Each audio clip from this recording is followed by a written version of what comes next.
Good evening and welcome to THST Official, the official podcast of the Tottenham Hotspur Supporters Trust. My name is Martin Buhagiar. I'm joined as ever by Anthoulla Achilleos, Rachel Martin and Rob White. Good evening, guys. Good evening. Yeah.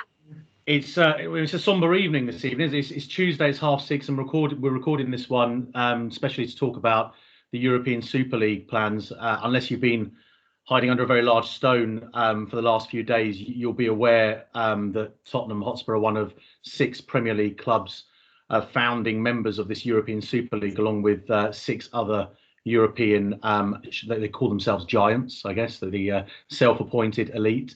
Just to go through the plans, for those of you that may well be unaware, it's Manchester City, Manchester United, Liverpool, Arsenal, Chelsea, Tottenham, along with sides like Real Madrid, Barcelona, Atletico Madrid, AC Milan, Inter Milan, and Juventus, all signing up to this European Super League, founding clubs who will not leave this league. There's talk that they want it to commence as soon as is possibly practical, and that there'll be another 3 clubs joining fairly soon. This news broke on Sunday. We were all as surprised as everybody else. There was no fans consultation at all. We were all as furious as everyone else, and also probably as concerned as everybody else, because it's led to a lot of talk and a lot of running around, and supporters associations and supporters trusts getting together to try and find a way out of this. We've released a statement on Sunday night. We've done a lot of media work, which I hope you've all seen, and you'll be able to pick up on that on our website, THSTofficial.com. We've, as I said, we've released a statement. We've also got 6 principles, really, that we want people to stick by, and we're calling on people to educate themselves on. So, Rachel, do you want to maybe talk through those points that we've sent out to our members? Yeah, absolutely. I mean, these 6 points were agreed with the Football Supporters Association and Football Supporters Europe. So when we came up with these, we worked to help formulate these 6, and it was something that we thought, it's a sort of a fail stop. It's sort of it's there if it's needed. We had no idea, of course, that it was going to be so pertinent so quickly. And it was also really sort of looking at the review of the Champions League as well, because of course these 2 things have come together. And those of you who watched our episode with Martin Cloak on governance, will remember the conversations we had there. So there were 6 principles that we came up with, and that have been agreed by trusts across the country. And it's hard to even say them. They're so obvious. Promotion and relegation should be based on sporting performance, from the bottom of the pyramid to qualification for Europe. Well, that hasn't happened. No to closed leagues or franchise football. Qualifying should be on results, not through history or heritage. Number 3, that weekends are for domestic leagues. In other words, protect the fan culture of being able to go to your local match, go and see your team home and away at the weekend, and that there should be no live broadcasts on Saturdays at 3 o'clock. So that one actually is acknowledged in the proposals, in that the European League is meant to be in the middle of the week. That is, if clubs are actually in the Premier League still. Principle number 4 was that we want competitive leagues. So a big no to even more concentration of wealth and ongoing domination by a few fixed top clubs. Well, that one right out of the window. Principle 5 is that domestic football should always come first, and the pyramid should be protected, and cup competitions should be protected. And 6, share the wealth. The money from elite football should be shared across the wider game. So you can see that really Daniel Levy and the other chairman, the owners of the club, have really just taken a bulldozer and driven right through the lot. It's almost like they looked at it and was like, right, let's do the complete opposite. Yes. I think it's really interesting, all that, Rachel, obviously, because was it two editions of the podcast we had Martin on talking about governance, which you mentioned. and we all joked, and I was amongst the people joking how unsexy and how, to put no finer point on it, how dull governance can be. I think it needs a rebranding, actually, governance. But I'm sat here on my computer. There's documents open. I'm just going to read a little bit from it, which was it was to do with the meeting of the boards between ourselves and Tottenham Hotspur Football Club. The subject came up of an interesting exchange of views between club chairman Daniel Levy and trust co-chair Martin Cloak. It's all on our website, the transcript of it. The trust, we articulated the significant support amongst the fan base for Football Pyramid, the principles of meritocracy and against closed competitions. There was a view, the trust agreed with, that no individual club board had the sole right to decide which competitions the club was to play in without being properly consulted. Daniel Levy questioned whether a consolidated fan view on such complex issues was realistic and confident. He was very aware of the very many fan views that exist. He said that he is a fan, as are other board members. He has lots of friends who are Tottenham fans, and he is aware of their points of view. I mean, that's almost it's like your parents saying, it's too complex for you guys to understand, actually. Yeah. It goes on to say, we raised the question in order to find out what our club's view was on changes that could fundamentally alter the game. The answer boiled down to was, you'll have to trust us to do the right thing. Yeah. And I actually remember the sort of glint in his eye when he said that. It was almost like, we know better than you. Sorry, Martin, you were going to say? No, I was just saying it was a little patronising pat on the head, wasn't it, by the board, which we've suffered before, and it wouldn't. This hasn't happened overnight, has it? This has been a series of meetings in dark corridors and behind closed doors, hatched, a sordid plan hatched away from stakeholders, the biggest stakeholders, supporters, because they knew exactly what our reaction would be. But it wouldn't surprise me if these conversations were going on at that point, Rob, to be honest, because this kind of thing, you don't get a 3.5 billion injection into a new European Super League overnight. It doesn't happen. You don't discuss it down the pub on a Saturday and then it's born on the Sunday. So the fact that that's happened, and as you said, Rachel, as well, these principles, no relegation, promotion and relegation, sporting merit. These are things that you take for granted. Who wants a closed shop? Who wants this kind of? I have this idea of this European Super League in a few years' time being played at almost testimonial pace football, because it would be so boring, because it would just be a constant treadmill of these type of games where people. Where teams have no fear of being relegated. And let's be honest, we've got, with our current owners, we've got no bloody hope of winning it either, have we? Let's be quite honest there. What I don't understand is Daniel Levy saying he's aware of fans' opinions, but if you look at the reaction that this has had, and we'll go on to talk about it later, about people emailing us in and things. He clearly had no idea, or either that, or he just didn't quite care. To be honest, he didn't care what we thought. So it's one of the other. It's either he had absolutely no idea, he was very out of touch with fan opinion, or that he actually knew and just didn't care at all. No, so, I mean, can I just say, Ant, while you were saying that, did Rob just fall? Did you just fall up the stairs? I just fell down the stairs. Did you see that? That's what this European Super League's done to us. Exactly. Just fall up the bloody stais, for God's sake. I think it's that and mezcal, basically. But just to go back to yours, Ant, I mean, look, this is my own personal opinion. This is my opinion, but I think we've got every right to be angry. Daniel Levy's not a bloody Spurs fan. Because no Spurs fan would do this to their club. It's just. I just don't believe it. Or if it's fans of a different level, maybe we're legacy fans, as these boards want us to be called, the kind of fans who go to watch us lose 1-0 away to Grimsby and still turn up on a Saturday morning, but the next week. But we're the fans that keep going. These new fans, they're not going to sit through this when the going gets tough. Let's be honest. Sorry, Rob, go on. No, I was just going to say I'm actually proud of the term legacy fan, and before anyone else nicks it, I want to start making T-shirts with legacy fan on it, basically, because I'd rather be a legacy fan than whatever he calls himself a fan. Well, let's be honest. Our legacy is going to be a lot better than theirs if they go through with this bloomin' plan of theirs. Going back to that plan, I mean, it just completely, for me, I think, just ruins the integrity of our domestic league, because the whole point of of our league is the fact that every game you don't know who's going to win, and people have something to play for. That top four, you know, you get top four, you get Europe.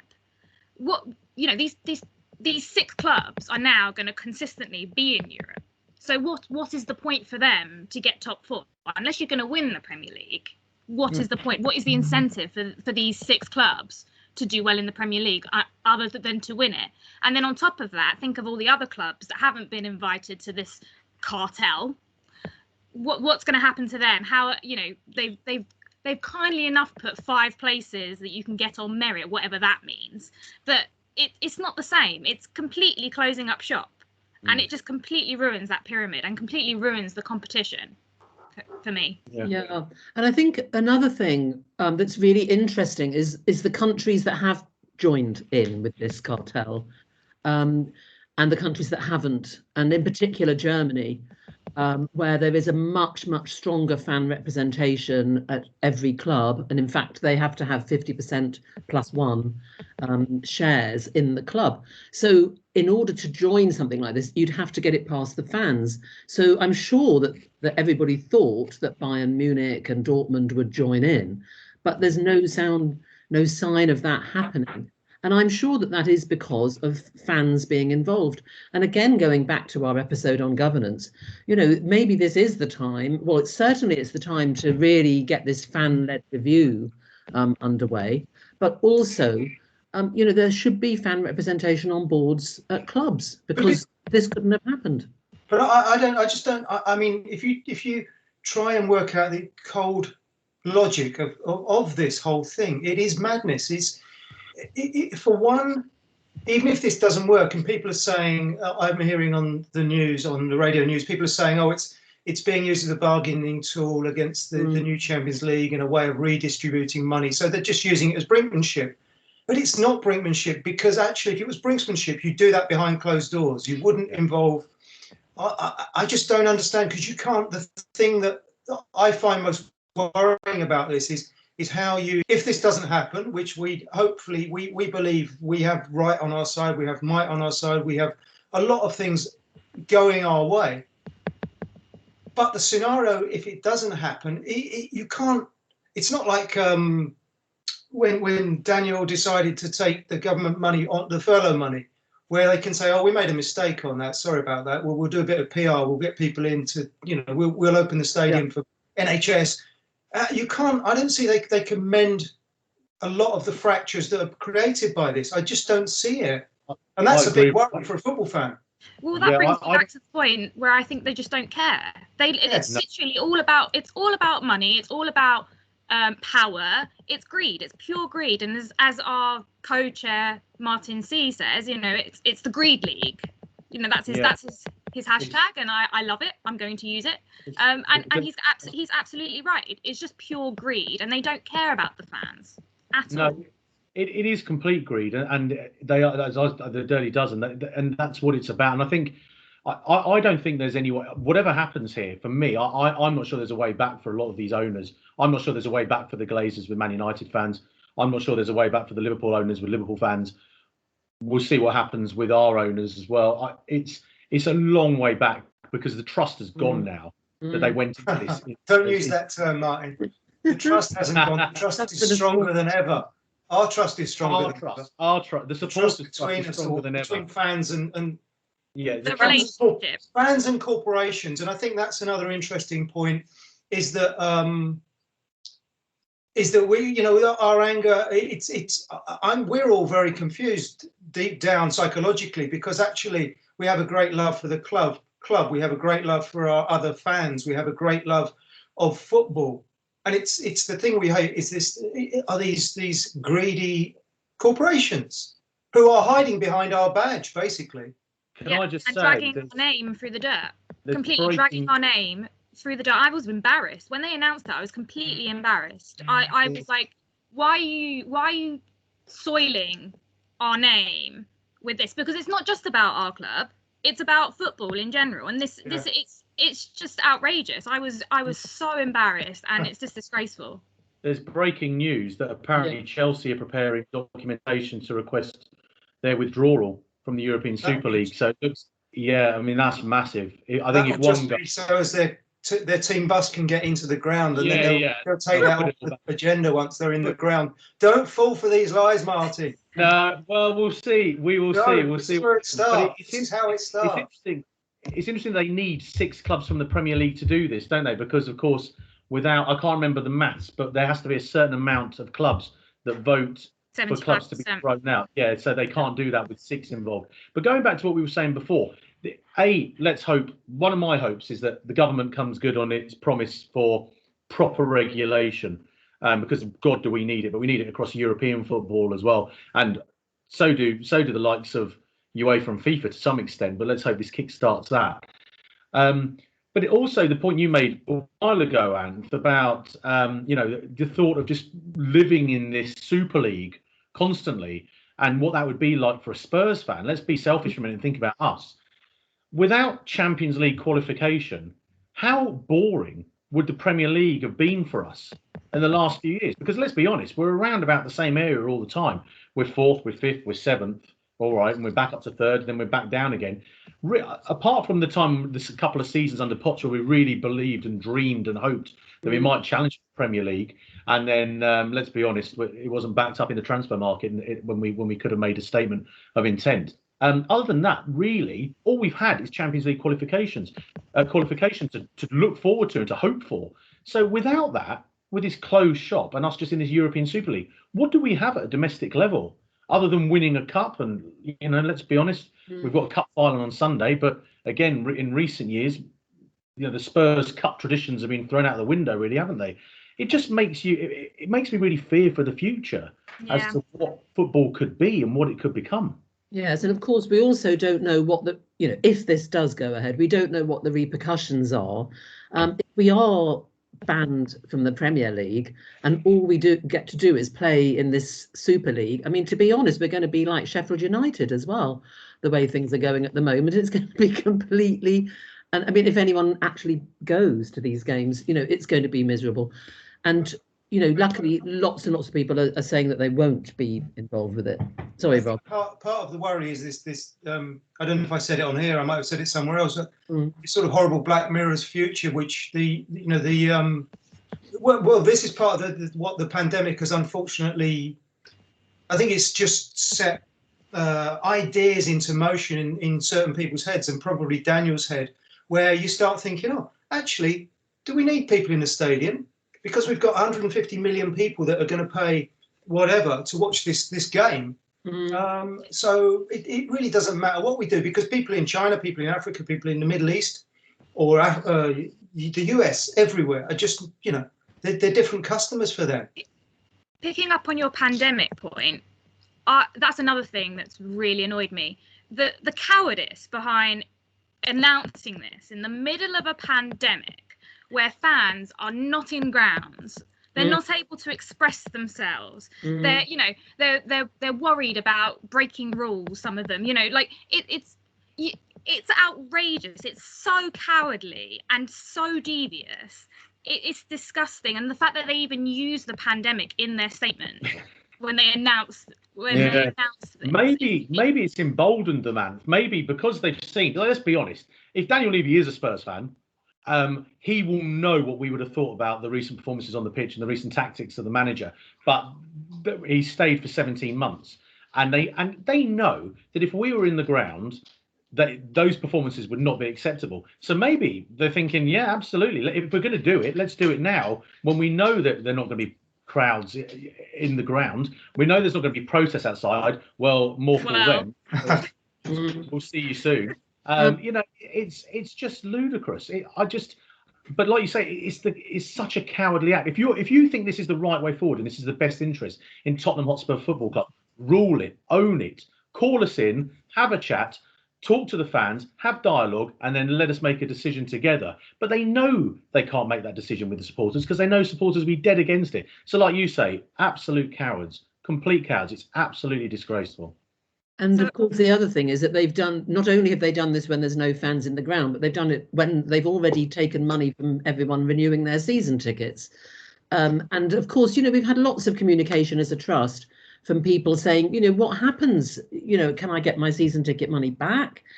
Is it going to be the same product that I think I'm buying? And actually, I mean, it's really, really upsetting, but understandable how many people are saying that they really don't know if they want to go and watch Spurs anymore.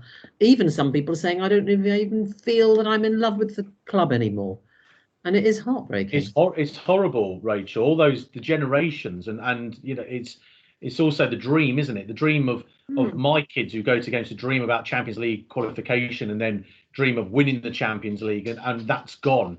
But it's just a constant nightmare that this could actually happen. And what would we be left with? What would we be involved in? What kind of football would we see? And will we be thrown out of domestic cup competitions? Will we be thrown out of our domestic league? Is that even what they want? To ask another few more to join up, and this just becomes football. But I think as Rob made the point that maybe, it seems ridiculous when you think how much debt we're in now for this new stadium. But I think Gary Neville made the point, didn't he, on Monday Night Football? And I have to say, I think Gary Neville's been absolutely brilliant on this. He made the point that it's all, it's these phones.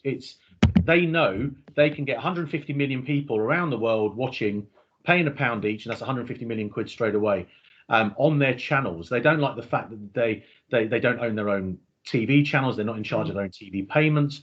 And it's just more and more greed. I read that statement from the one board member who's speaking out that we don't know that the members of the six clubs, there are board members who just can't get their head around relegation.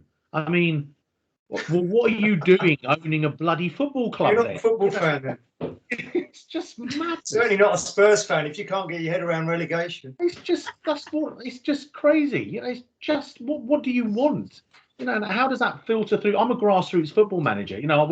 We have relegation, we have promotion, we have dreams, and we have hopes. We have to deal with this with kids. That's football. What are you teaching them? What example are you setting them by coming up with such nonsense? It just, I get more and more angry as I talk, I know, but it just drives me mad. I think we're all angry, and I think it shows. I think since the announcement and us putting out our statement, the amount of support we've gotten, the amount of, we've increased our membership by like around 1,000 in the past 48 hours.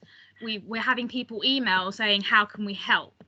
And it just shows you that fans together can be quite loud. And the fact that we're also it's not just Spurs. We're all united in this country. Fan bases across the country are united on this. And you just think, like, how the hell could you have got it so wrong? Mm-hmm. By not consulting with fans. Well, by loving something other than football. Mm-hmm. Yeah. And sadly, that other thing that people that all of these owners love more than football is money. Is love making money, which equates to power, which equates to status. I don't get it, but it beggars belief. It's incredible.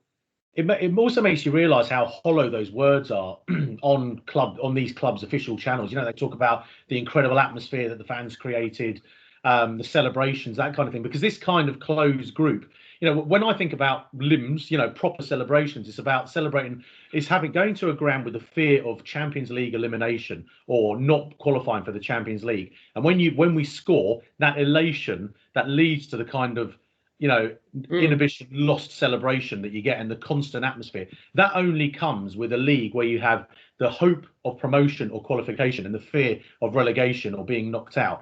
This closed shop. So when they talk about the cracking atmosphere at White Hart Lane and how important the fans are, it's just meaningless, isn't it? Because they're killing that. They're quashing that by creating something as closed. A closed shop won't lead to great, huge, atmospheric stadiums. It's going to lead to a load of corporates sitting there going, go on and entertain us. It's just deeply worrying. It's just astonishing. I think I was just thinking about that, and then, as you were saying, I've not been to an American football game I've not been to an American football game full stop, but I've not been in the States where they don't have the concept of home and away fans, and so depending on what you've read, but supposedly the massive drivers behind this were the Liverpool and Manchester United owners, who obviously come from a background of American sports franchise ownership. It's no surprise Kroenke's in there, and anybody that knows anything about Daniel knows that All of Daniel's greatest ideas come from the USA. Every business idea that he gets comes from the USA, and they don't have this concept of people traveling to watch their team and people that whole tribal element, the way that people are invested in it.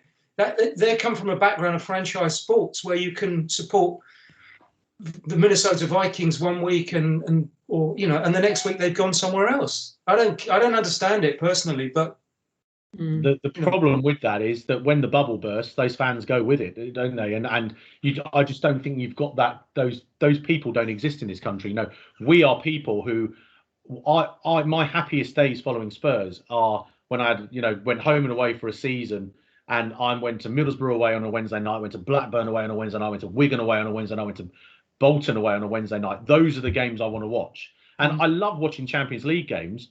But actually, when I look back, I've got a friend who's a Man City fan, and he loves where they are now, and he loved the Aguero moment. But if you talk to him in the pub, he will tell you the happiest days of his supporting life are when they went down and they started coming back up through League One, then the Championship. Because sometimes with football, it's not being there, it's getting there, isn't it? It's like, I wrote a piece that's going to be in the Express Line. I was talking about how, for me, the first season we qualified for the Champions League, the highlight came in that season that we finished fourth. It wasn't being in the Champions League, it was getting there. When I look back, the Man City game and the celebrations, that's what I remember. Yeah, sure, Inter Milan was great and coming back, all that was brilliant. But it's the getting there, and that's what these people don't understand. We want to go on a journey with our clubs. Going back to the podcast we had with Martin over governance, what gives these owners the right to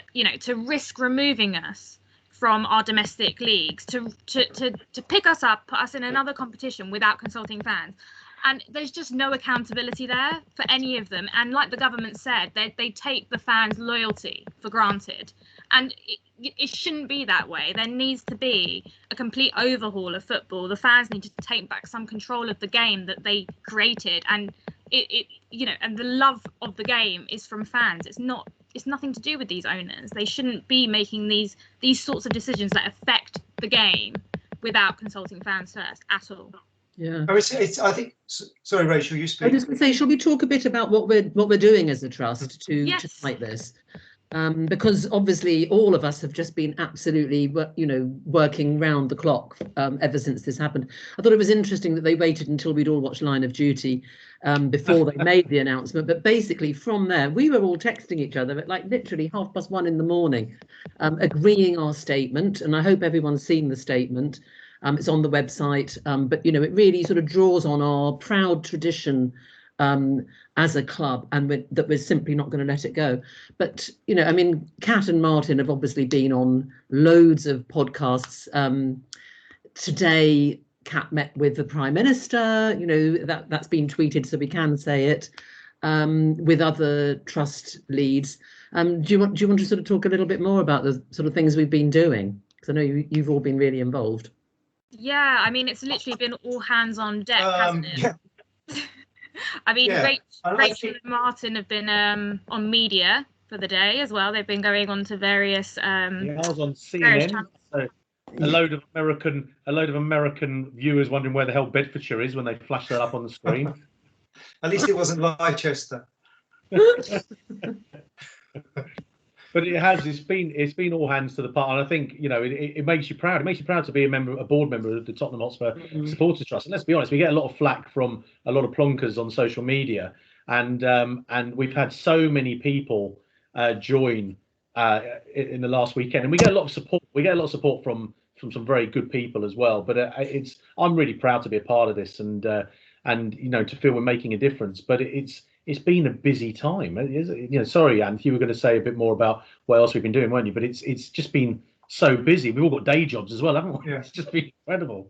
Yeah, I think Kat and Martin have obviously definitely been busier than most, and I think we've obviously picked up the slack from that. So Rachel and I have been manning the email account, signing up new members.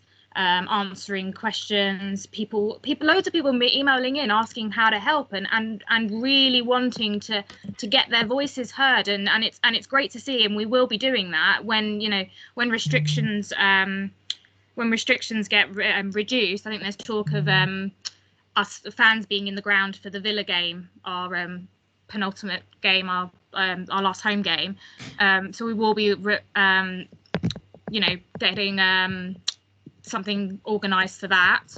Other ways people can campaign is, there's Daniel Levy's email address, daniel.levy@tottenhamhotspur.com, or anyone you want to contact at the club. It's literally name.surname, so it's not very, not that difficult. So anyone you want to contact to get your voices out there. Reply to every social media with hashtags, say no European Super League, stop the greed, enough is enough. Just you can support the club when it comes to the game, but still make your voices heard against what's going on. You can dissociate between the two. I think make banners at home, put out social media posts, take photos, anything you can, and write to your MPs asking them to oppose the plans, and let us know as well if any of you, we've had quite a lot of people email in, probably around 50 to 60 already, but if any of you are going to the game on Sunday, message us. We'll give you more information when you do.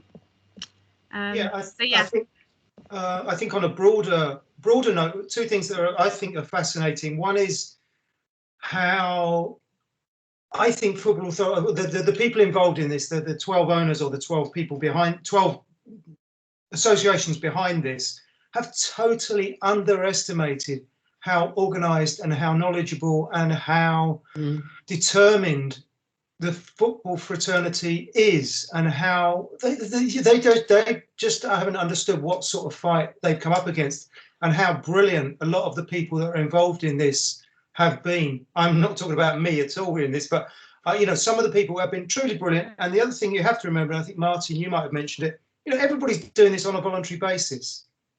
Most of the organisations, most of the trusts are doing this on a voluntary basis. And one of the brilliant things that hopefully can come out of this is how much fans have pulled together, because it looks like while we're recording this, that this thing is starting to fracture.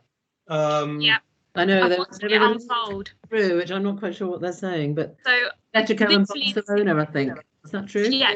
Chelsea were out then. Now there's rumours of Man City pulling out, United pulling out, Atletico pulling out, potentially Barca as well. The thing is unfolding, and I it's brilliant to see whilst we're recording this that this could actually be unfolding. Luke Shaw's just released a statement saying he doesn't want to be a part of it. There's all sorts going on. It really is incredible. This keeps reminding me of I don't know. There's not a specific film, but it's basically a film where somebody joins a gang in a frat film, and they're the ones that get caught for shoplifting, or the ones with the porn mags, and that will be Daniel basically. Exactly. You didn't tell us it would be like this. We're pulling out. Do you know what? It's a bit like, it's so funny, Barcelona saying they need approval of their members. Well, surely you knew that before you signed up to this. And I just think, is it just that they've just, I can't understand that they could have they could have not seen this situation. Did they think we're all just going to roll over and go, yeah, this sounds great, we're in this closed shop, let's let it happen? Or did they actually go into this thinking, we actually think some fans will be on board, we'll have enough? Again, that one board member that's being quoted, the unnamed member on Sky, was saying, we don't care about PR, we don't care about this, quite blasé, quite arrogant, and fitting the bill of a Premier League football club board member. But it's interesting that if they are pulling out now because they've seen how bad this is, it makes you wonder. It also makes me worry for the future, because they're so out of touch with fans. That they're so out of touch that you think, how could you have got it this wrong?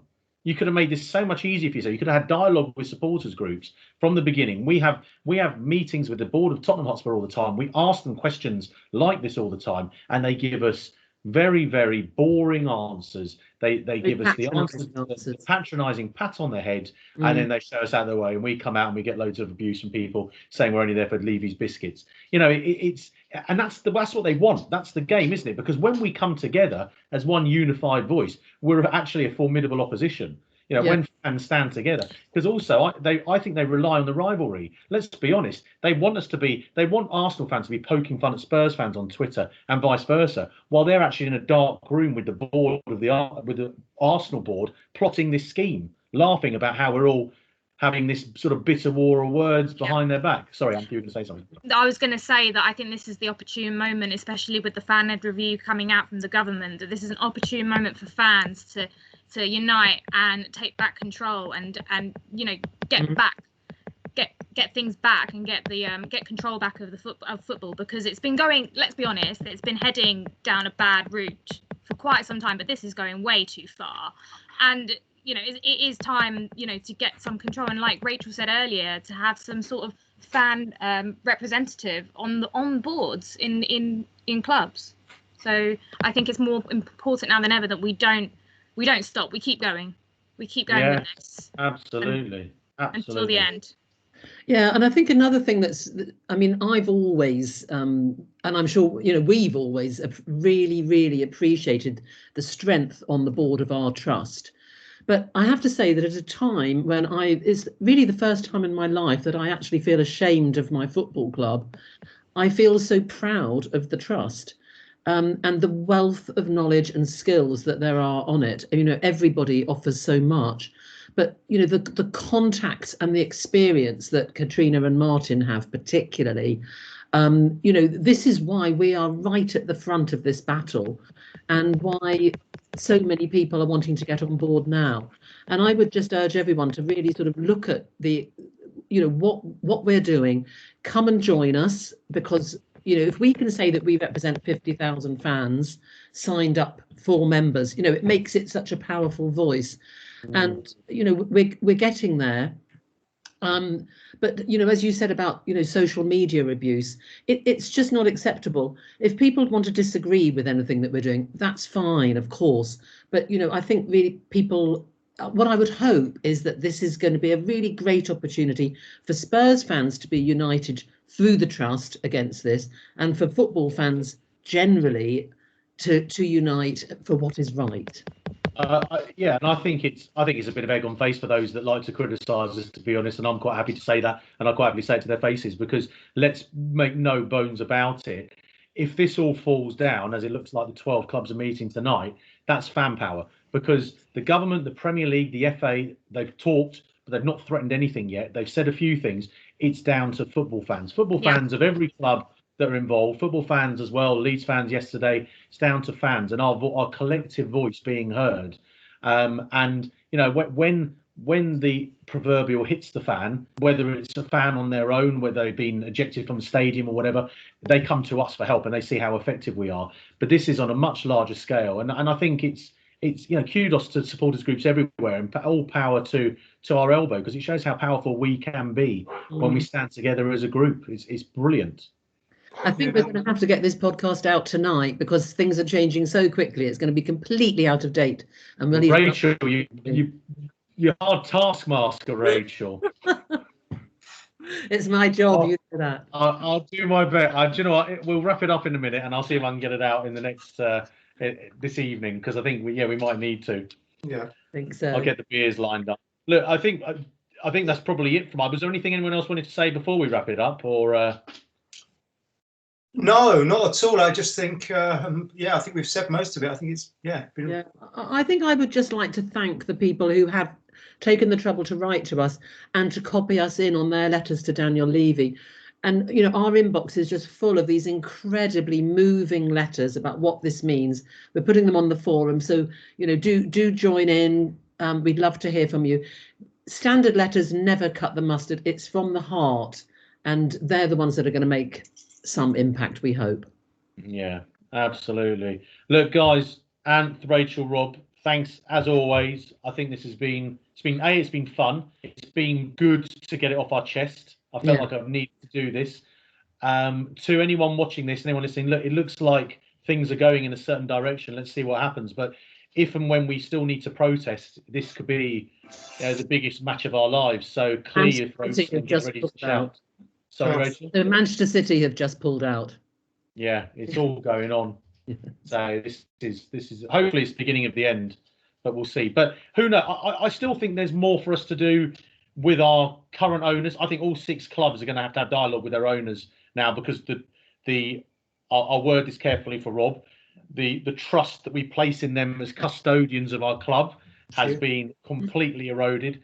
That's not the trust speaking. That's me speaking. That's my point of view. I don't, I'll struggle to, to trust their motives and where they're going, because it's left us all with a really bad taste in our mouth. So, as I was saying before Rachel announced that Man City were pulling out, this could be. No, I just wanted to say, I think, Spurs fans, we still need to stand together. This is a big match for us, and we should be clearing our voices and clearing our throats and making sure our voices are heard together, because I don't think the fight's over just yet. Let's see. But thanks again for joining us. Thanks for listening. We're on Spotify. We're on iTunes. We're on YouTube. We're probably going to be out tonight, because Rachel's going to make me work hard and not feed my kids and get this out before they eat. So my kids will be eating at 11 p.m. now. But thanks very much for tuning in, and we'll see you soon. Come on, you Spurs. Come on, you Spurs.